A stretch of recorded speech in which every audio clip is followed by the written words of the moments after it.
Le FC Barcelone avance. Lentement parfois, douloureusement souvent, mais avec une idée de plus en plus claire. Protéger son avenir avant qu'il ne lui échappe une nouvelle fois. Et au cœur de cette stratégie, un nom ressort aujourd'hui avec insistance. Fermín López. Conscient de l'énorme potentiel du joueur et de l'intérêt grandissant de plusieurs clubs européens, le Barça a décidé d'agir. Hier, Deco a rencontré les agents de Fermín pour évoquer une prolongation de contrat. Une réunion officielle, confirmée, qui marque une étape importante. Les discussions n'en sont encore qu'à leur début, mais une tendance se dessine déjà.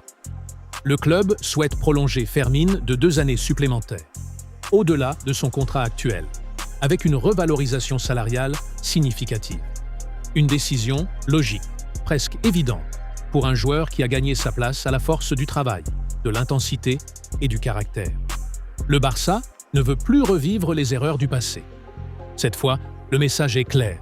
Les talents confirmés doivent être sécurisés avant qu'il ne soit trop tard.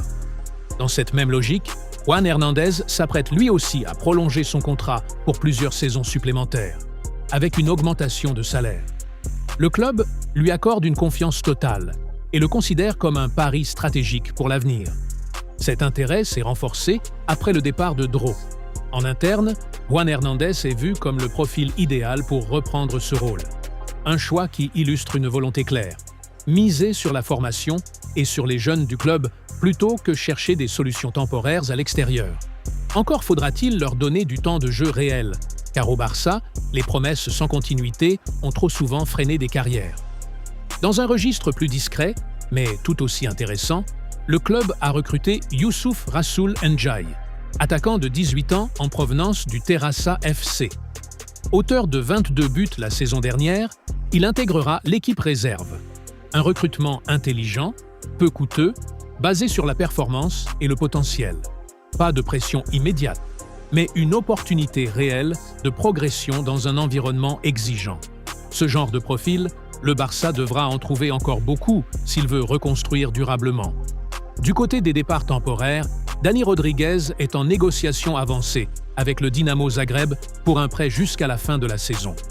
L'ailier du FC Barcelone dispose d'offres financièrement attractives, mais la priorité reste sportive. La Croatie n'est pas une destination glamour, mais elle peut être formatrice. Le Dinamo Zagreb est connu pour faire progresser les jeunes joueurs dans un contexte compétitif. Un choix pragmatique qui pourrait s'avérer payant.